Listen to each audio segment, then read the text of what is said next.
अपराध की अंधेरी रात। शहर में रात की चुप्पी के बीच हल्की बारिश हो रही थी। सड़कों पर सिर्फ स्ट्रीट लाइट की मध्यम रोशनी थी और एकादुक्का गाड़ियां सड़क से गुजर रही थीं। यह वही शहर था जहां अपराध की कहानियां हर गली के कोने में छुपी हुई थीं। हर दिन अखबारों में चोरी, डकैती और हत्या की खबरें छपती थीं। लेकिन आज की रात कुछ अलग होने वाला था। यह एक ऐसा मामला था जो पूरे शहर को हिलाकर रख देगा। परिचय।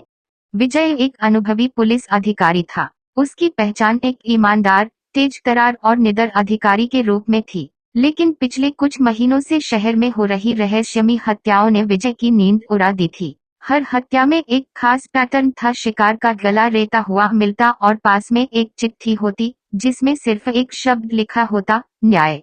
अब तक 4 लोग मारे जा चुके थे और पुलिस के पास कोई ठोस सुराग नहीं था। ये सारे हत्याकांड शहर के अलग अलग हिस्सों में हुए थे और हर बार कातिल ने बहुत सफाई से अपना काम किया था। विजय के लिए यह मामला अब उसकी जिंदगी का सबसे बड़ा चैलेंज बन चुका था। पहला मोड़। एक दिन सुबह सुबह विजय को खबर मिली कि एक और हत्या हो गई है। इस बार शिकार एक प्रसिद्ध वकील राकेश मेहता था जो कई विवादास्पद मामलों में दोषियों को छुड़वा चुका था। विजय तुरंत अपने दल के साथ घटनास्थल पर पहुंचा। राकेश का शरीर फर्श पर पड़ा था और उसके गले से खून बह रहा था। उसके पास वही कुख्यात चिट्ठी पड़ी थी, न्याय। विजय ने चिट्ठी को उठाया और गौर से देखा। उसे यकीन था कि यह काम उसी कातिल का है। लेकिन इस बार कुछ अलग था।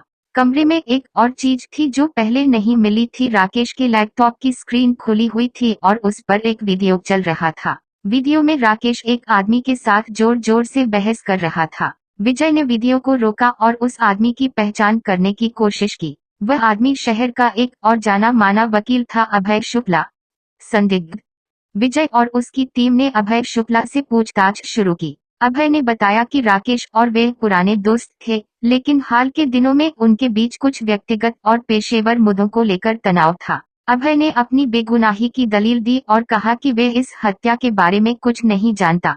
लेकिन विजय को अभय पर शक था। अभय का अतीत भी साफ नहीं था। उसके खिलाफ कई आरोप लगे थे, लेकिन सबूतों की कमी के चलते वे हमेशा बच निकलता था। विजय ने तय किया कि वे अभय की हरकतों पर नजर रखेगा। दूसरा मोड़।